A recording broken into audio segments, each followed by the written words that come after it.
must give hate no safe harbor against anyone. Anyone. And my commitment to the safety of the Jewish people, the security of Israel, and its right to exist as an independent Jewish state is ironclad. President Biden reiterating his ironclad support for Israel and its goal to eradicate Hamas, but then he delayed a key shipment of weapons to Israel as the IDF takes control of the Rafah crossing, the last Hamas stronghold in Gaza. Let's bring in retired general and Fox News senior strategic analyst, General Jack Keane. What can you tell us and your thoughts about the delay of these weapons? Well, certainly it's a huge contradiction when the administration is trying to say publicly that they're locked into supporting Israel with everything they need. And there's two issues here. One is the obvious one. They're holding back bombs, mortar ammunition, and tank ammunition. We can make the presumption that Israel needs that. They wouldn't be asking for it. And the administration won't discuss what is being held back and why, so we're left to speculate.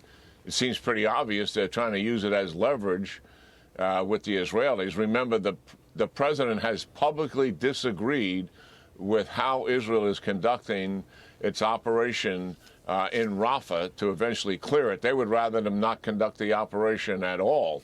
And when you look back on it, and he uses the term safe harbor in his discussion over the Holocaust, that you cannot provide that kind of safe harbor to people who are going to commit genocide. Well, if we don't clear Rafah, if we do as the administration would like us to do nothing, doesn't that provide safe harbor right there in Rafah for the Hamas, who have already committed genocide and whose intent is to kill as many Jews as they possibly can? So huge contradiction here with what public rhetoric and also what the administration is actually doing.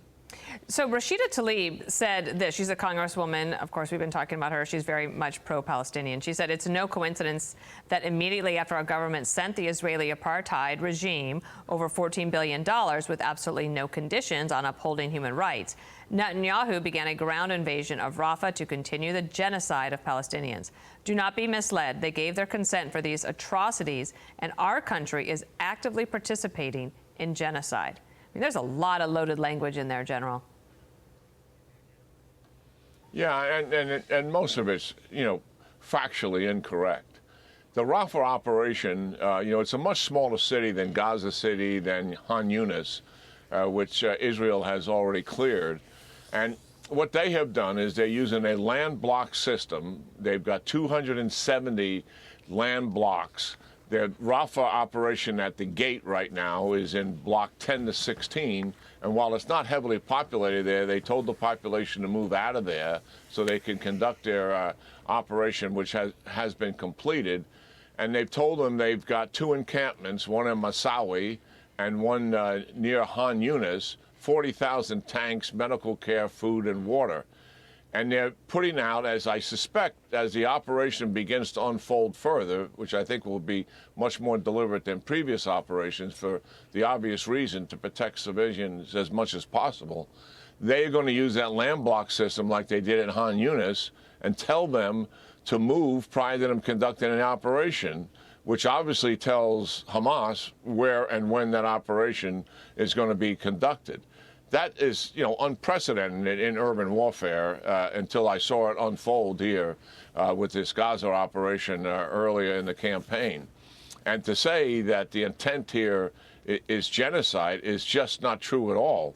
I mean, Sinwar, who is in control of Gaza from Hamas perspective, I mean, he's talking about the martyrdom of the Gaza population. And those are words that he uses. He would gladly accept another 10, 20,000 of civilians killed. That's how diabolical and sinister they are, because they believe that puts words into the mouth of the congresswoman you just heard, international condemnation, a rise up in protests, and it strengthens their hand in the negotiating table when they're dealing with the Israelis.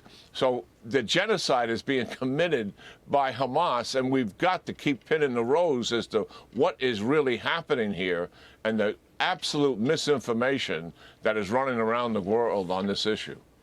General Jack Keane, thank you for the clarity. We appreciate it, and we'll see what happens. And President Biden will be giving an interview tonight, so we'll see if he's asked about it as well. Thank you.